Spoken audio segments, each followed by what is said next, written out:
Wow, James Patterson books turned into movies have been striking out this year.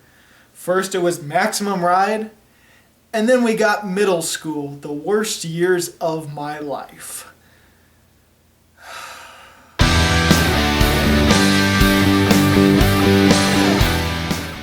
So, Middle School, the worst years of my life. What is this movie about? Well, the trailer pretty much gives away the whole plot, but let's get into it anyway. So this kid named Rafe, who is our main hero of the story, he has been passed around different schools and expelled from different schools, and now this is the last school that will take him. And unfortunately for him and his best friend, because his best friend is in the same situation, they are at what is possibly one of the stricter schools for sure. There's a lot of different rules that makes him feel like that this place is a zombie factory. And he has a personal beef with the principal when he is caught doodling in his notepad because he's a creative person. He likes to write doodles and make art.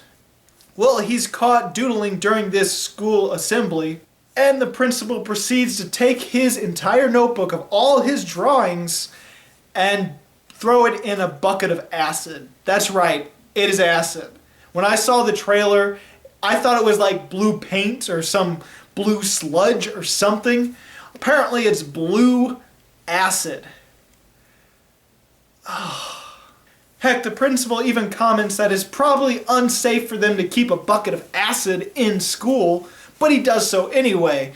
It's almost like the script is saying, oh yeah, we know it's crazy, but that doesn't make it any less crazy by announcing that it's crazy. But now Rafe takes it upon himself to try all these different pranks and break every rule in the school.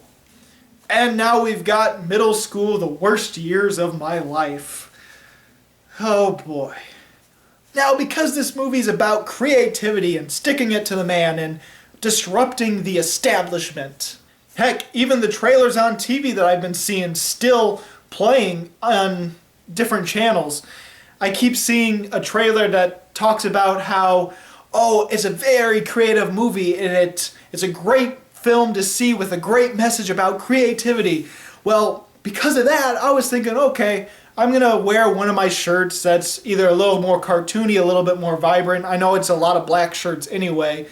I could wear a more creative shirt for this review, but you know what? Despite its focus on creativity in this movie, it turns out this is a very generic, by-the-number movie, and it doesn't really deserve a more vibrant shirt. That's why I've got the gray shirt on, because that's what I feel about this movie. It's pretty hollow, generic, by-the-number, very little creativity in this movie whatsoever.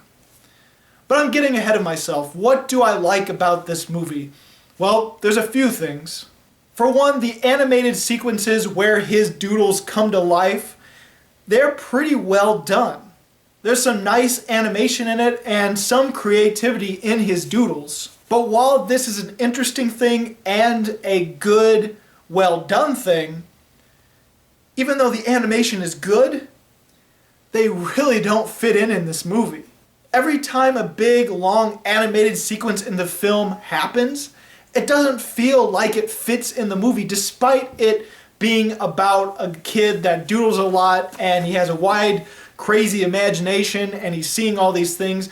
They don't really fit with the story all that well. I'm sure you can argue maybe this is his imagining of the situations that happen, but sometimes the animations themselves don't really fit the situation he's in, and so it feels like the movie takes a detour and just goes off in a whole different tangent whenever these long animated sequences happen in the film. One of which is the climax animated sequence, which I won't spoil too much, but it's this car chase and it just gets out of hand. And there's moments where I'm just thinking in this sequence, okay, what's really happening? I understand what he's imagining, what he's doodling, but what's really going on in this sequence? Because clearly it's not this, and this isn't even an exaggerated version of what must be going on during the real life. Yes, many times when the animated sequences would happen, I would wonder, okay, what's really happening? And there's no real depth or no real clue to what might actually be happening. It just feels like it goes off a completely different tangent. So yeah, animation's good, but it feels out of place. Now, if there's a big standout performance in the film, and that's a very, very big if, it would probably be the principal, because Principal Dwight, played by Andrew, is it Daly? D-A-L-Y? Anyway, he was the only character that generated a few laughs and a few chuckles for me. Nothing really major, but sometimes it was because the jokes were so lame, so I was maybe laughing at it rather than with it. But there's a little bit of an over-the-topness that I did actually appreciate in this film, because this is supposed to be a fun, vibrant film, and he seems to be one of the only characters that actually feels like he gets what the film's supposed to be. And surprisingly enough, I kind of rooted for him a little bit more than our main character. It's weird that I'm rooting for the principal in the school, because I'm all about creativity. I went to an art school for college. I went to Columbia College in Chicago for film, actually for writing, fiction writing. So I'm all for creativity and art, and I would normally be for this character, but the reason that I'm not is because, I don't know, I felt like the principal wasn't as strict as it may have been played out. I know that makes no sense, but I'll get into it a little bit later as I talk about the character. The rest of this movie was a pretty miserable sit-through. For one, the movie did feel like a very by-the-number sort of movie about a person against the establishment, a person against very strict rules, creativity versus sort of non-creative oppression sort of deal.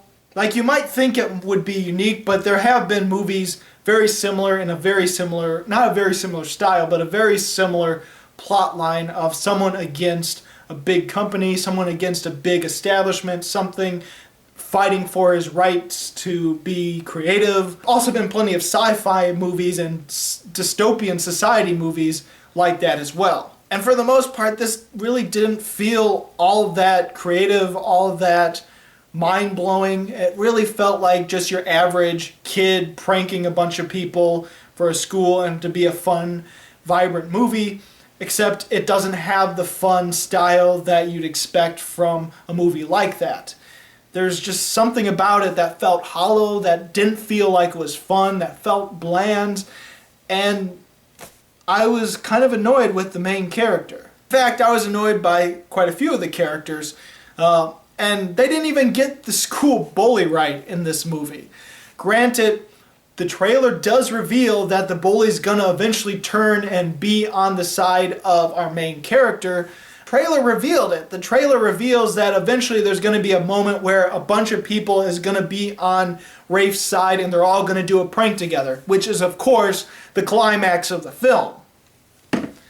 And so I get that maybe they don't want the bully to be all that evil. That way the turn to good and turn to be on Rafe's side might be a little bit more plausible. But really, they made the bully seem so much of a wimp that it felt like he wasn't all that much of a bully.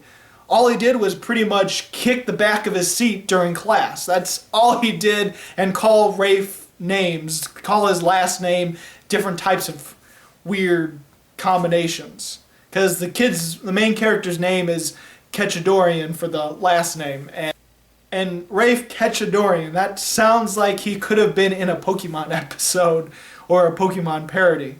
Ketchadorian, come on, it has Ketch in the name. But yeah, the bully just didn't feel believable as a bully. He didn't feel like he was all that intimidating at all. I was also annoyed with the teacher that's supposed to be the teacher you like in the movie. And he's one of those adults that's trying too hard to be hip, too hard to be relevant.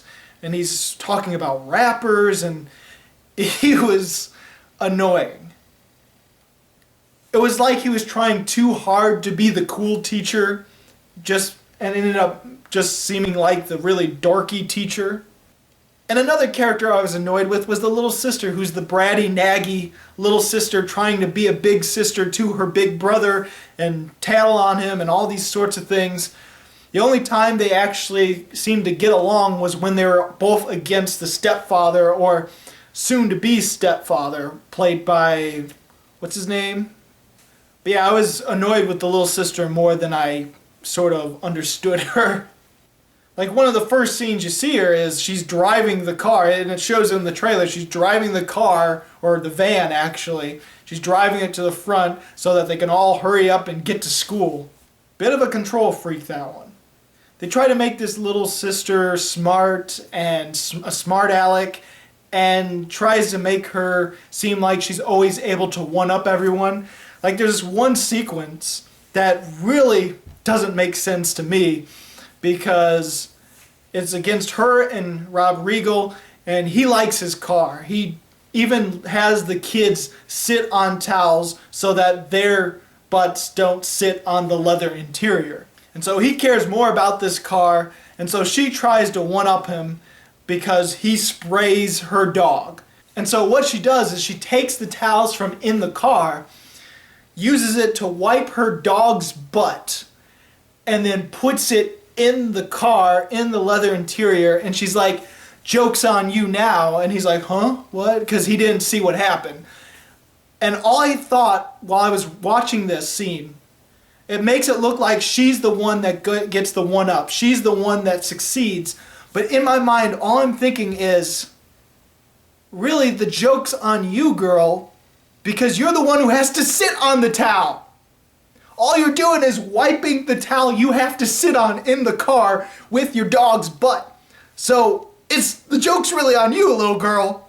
Unless she always remembers to make sure that side's down, which she can't really always remember, right?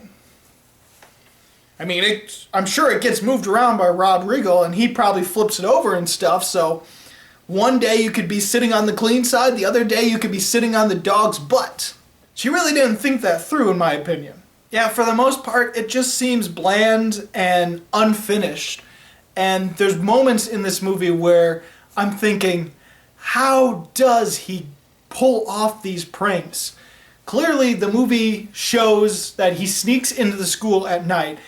The beginning scene even shows that maybe he has a little bit of insomnia, because he's up all night doodling, and the alarm goes off, and he pretends to sleep, but he had stayed awake the entire night. And the movie never really shows him falling asleep. So I don't know if he gets any sleep throughout the entirety of this movie. So maybe he's a little bit of an unreliable narrator. Well, he's not really a narrator, but an unreliable character in this movie. That would make things interesting. Maybe it'll show that he is a little bit insane. I'm sure you can come up with a theory of how he's insane and how all these things in the strict school might not really be as strict as you think, and he could be an unreliable narrator, but I don't think there's enough evidence to make it 100% sort of, oh yeah, everyone would be on board with that theory. There's actually some interesting things if you think about it in that terms, but if you don't think of it in that terms, then you're just sort of, what? But anyway, back to the pranks, because there's no way he could do some of these pranks all in one night. Granted, he has help with a friend, his best friend Leo, but once you realize the twist, yeah, I'm not going to spoil it. I'm not going to spoil the twist. Not until after I give the rating, in case you really want to see this movie and don't want to hear the twist. But even with the friend's help, there's no way he could pull off some of these pranks, because, for instance, the first prank is the Post-its, which you see a little bit in the trailer, and it's not actually the entire office. It's not the principal's office that's full of Post-its. That's impressive enough to do it all in one night. But the whole hallway have murals and artwork and intricate art with these Post-its, and there's no way a kid at night, even if he was in the school for the whole night and there was no security, because there's no security, in this movie, in this school. It would have taken weeks to do that. It's ridiculous. Granted, it's not a realistic film, it's just a kid's film, but come on, people. It's ridiculous. But there's more than that, because there's the whole ball scene when all those balls come out of the teacher's lounge. Because he had to have bought all those balls, put them all in there, make sure they don't all come out, and close the door just right so when they open up the door, it all flows out. But yeah, there's just a lot of things in this where it's like, okay, how did he do that all in one night? And also, you think they'd hire security or put some of the staff at night just to keep these pranks from happening? Because as the pranks escalate, there's still no security in the school unless Rafe is completely invisible and knows how to get around. He must be a freaking ninja, because either he's a freaking ninja or there's no security even with the escalating pranks throughout, which is actually kind of stupid. Also, there are a few things in this movie that tries to give hints of how he's able to do this stuff, how he's able to get all this equipment for the pranks. Like, for instance, there's this one part where they're with Rob Riggle's character and they're at like a, what is it? What is that? I'm trying to think of the restaurant's name that has all the games in it as well. I mean, it's not a Chuck E. Cheese's. It's, alright, a Dave & Buster's. They're at a Dave & Buster's. And there's this one sequence where he's doodling on a napkin, which happens to be on top of Rob Riggle's credit card. And so after this animated sequence that really does nothing for the movie, except explain why they think Rob Riggle's character is a bear, or why they envision him as a bear, and doodle him as a bear, it's really stupid, honestly. But after the whole animation sequence is done, after they get back to the house, Rafe and his little sister realize that there's marks from the credit card. So the credit card number is etched into the napkin, but it's not etched into the doodle.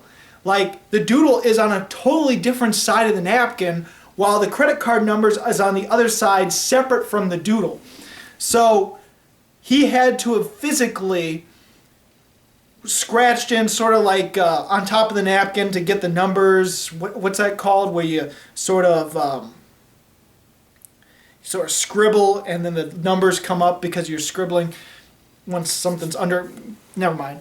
But anyway, the point is that he had to have physically done that on purpose, because it's separate, completely separate from the doodle. It's not even touching anywhere of where the doodle is of Carl as a bear, or Rob Riggle's character.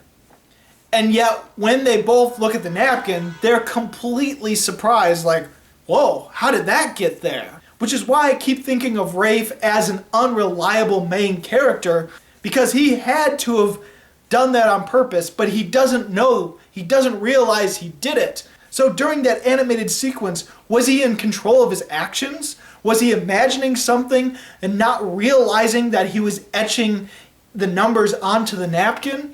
Did he realize, I mean, is he schizophrenic?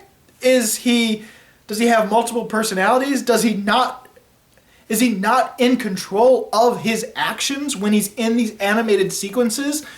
What's wrong with him? But for the most part, this movie is predictable, it's bland, it's generic, it has a few interesting things there, but only if you're thinking of conspiracy theories, only if you're thinking outside the box and thinking of things that aren't in the movie, that aren't explained in the movie, that aren't really focused in the movie. It's your own envisioning of the movie that really is envisioned by the director or the creators or whatever. Now, I'm going to mention the twist. I'm not going to actually reveal what happens in the twist.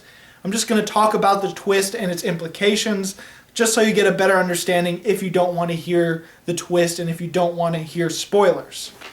All I'm going to say is the twist comes out of left field, and I only knew about it because I had heard about the twist from another reviewer, so I had known the twist going into this movie. And in fact, because of the twist was the only reason I actually went to see this movie. Because this is the kind of twist that you do not expect for a movie like this. If you look at the trailer, if you look at Middle School, The Worst Years of My Life, it just looks like a fun, stupid kids movie about kids pranking teachers and creativity over the establishment. And it doesn't think, and you wouldn't think that it would have a Shyamalan-like twist in this movie, but there is a Shyamalan-like twist. And it's like, holy crap! If it's a kind of twist that in any other movie, I probably would like the twist. But because it's in this kind of movie, it feels completely out of place. It adds to the whole unreliable narrator sort of deal, but at the same time, it feels like completely different from the rest of the movie. Oh, and speaking of which, there's two emotional scenes in this movie, two moments where it's supposed to feel sad, but the movie is so generic and soulless throughout the whole movie that I didn't care about any of the characters. So when the emotional things start happening, it just feels completely out of nowhere and completely forced and just awful to look at. I probably could go lower, but I'm going to give Middle School, The Worst Years of My Life 1 star. Okay, so with the rating out of the way, for those of you that don't want spoilers, that don't want to hear about this twist, you can leave the video now. Just be sure to subscribe and check out my other movie reviews if you like this video. But for those that want to hear the twist and haven't heard about it yet, oh boy, here we go. So throughout this movie, there's the best friend of Rafe. His name's Leo, and he's in the same situation, or at least when you first meet him, it sounds like it. And so he's his sort of right-hand man that isn't really shown a lot in the movie, but when he is, he's sort of helping out the pranks, or they're talking about the whole heist, or not heist, but the whole plan with all the pranks and breaking the rules. He's definitely encouraging Rafe. But throughout the movie, you also hear that Rafe used to have a brother, and the brother's dead, and you learn this one supposedly emotional scene where you find out that his brother died of cancer. And then in that scene, or maybe a little bit later, you learn that the brother's name was Leo. The same name as the best friend. But in case you didn't figure that out by yourself, the camera pulls away and it shows a picture, a family picture of including the brother who died, and it is the best friend Leo. So the best friend Leo isn't really a best friend at all. He's one of two things. Either one, he's a ghost of his dead brother, or two, completely all in Rafe's mind to the point where he's imagining his brother alive, he's imagining his brother being his best friend, helping with these pranks, talking to him and everything. And it just makes him look a lot crazier and adds to the whole unreliable main character feel to the movie. But yeah, that's the Shyamalan twist. The best friend is actually his dead brother. Now, if you saw the trailer for this movie, did you expect a twist like that to be in it? I sure as hell didn't. That's the only reason I went to see the movie, because I heard about that twist just to see how ridiculous it is, and so I could talk about it in the review. And knowing the twist going into the movie, it did make total sense that, yeah, he's definitely a dead person or an imaginary friend or something along those lines. Because even the first time they show Leo, they're both in two separate lines because the school is apparently so strict that you have to all be in a single file down the hallway on each side of the hallway to get to your lockers, which actually kind of doesn't make sense, because if one person has to stop and get their locker, are the other people able to go around them? I mean, it never shows anyone get their lockers. It never shows anyone get to their lockers. But anyway, he sees Leo on the other line, and they both get out of lines, and they're standing in the middle of the hallway, which is a completely empty section because everyone's going along the walls of the hall, and they're talking and chatting. Well, eventually the vice principal, I believe, comes up and starts talking to Rafe and starts saying, "Hey, you can't stand in the hallway like this. You're loitering and all that kind of stuff, and you're blocking the hallway, even though they're in a completely empty spot in the hallway." But she only ever talks to Rafe. She never talks to Leo at all. Never says that, "Oh, you're doing something bad." That's because Leo was never there. He's not there. He's all in Rafe's mind.